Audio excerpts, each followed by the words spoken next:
Okay, so as promised, I'm back to show everybody how to turn on the test mode to see if you have any error codes. In my case, I was trying to do some taquitos. I turned on the oven and it just would not get above 200 degrees, 210 degrees, which I think someone told me it might be a failed or failing igniter. So unfortunately, I have to call a repair technician, a pro. They're going to come out, they're going to fix it. But how did I come up with that solution, or how did I figure that out? So here's how you do the test mode. And you theoretically, you should do this when your oven has been off for a few hours. It's cool to the touch. Best time to do it is in the morning after it's been sitting all night and off. You get the idea. But the way you get into the test mode is you push off, start. That'll tell you that the test is on. So right now my upper oven is at 93, my lower oven is at 111. In theory, both of these should be much lower. Like they should be room temperature, which is like somewhere around 68 degrees Fahrenheit. But for the purposes of this video, because I don't want to stay up until the oven completely cools down, let me show you how you then proceed. So what happens is when you've activated all this, right? What'll happen is the time will stay on the clock. So I think this will work, but to make sure that you really are testing and that you've activated the testing mode, what you do is you push number 3.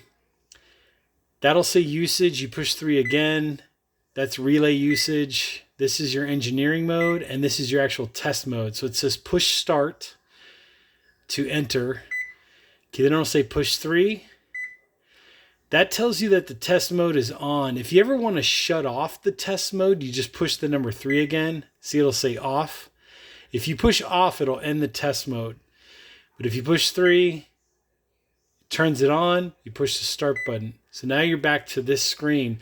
The difference now is if you notice, you have a number that pops up here. It says 118 or 1 space 18. Sometimes it'll say 117, sometimes it'll say 120.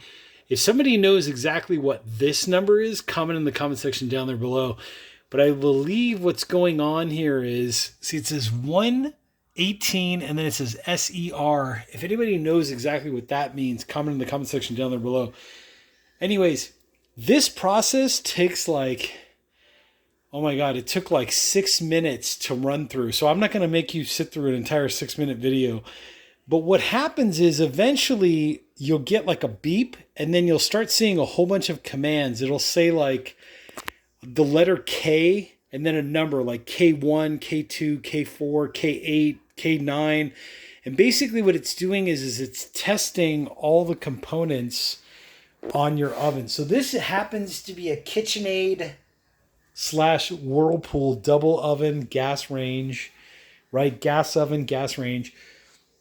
If you ever want to know what your serial number is, by the way, boom, it's right there. I'm not going to show you mine because obviously for privacy reasons or whatever, but the way you find your serial number is you just reach back behind the oven, closer to like the left-hand side, boom, your serial number, model number, and all that's right there. In case you need to order parts or whatever you got to do, anyways, it's right there. So anyways, that's basically how you turn your test on. I'm going to try tomorrow morning when this is cooled down to below like 80 degrees to try to do the test. Right now, I'm just extremely exhausted. It's been a long day, long night. But anyways, you get the idea. After 6 minutes, it'll start doing its thing. Sometimes it's sooner. You'll just have to wait for the next video. Anyways, hit the like button, hit the subscribe button down there. It's pretty self-explanatory. You do need to sit by the oven because it's going to tell you, like, check to see if the convection oven fan is on. Press 1, press number 3 if it's on, press 6 if it's not on, that kind of thing. So you're going to have to go ahead and do that. So stay tuned for the next video after this one.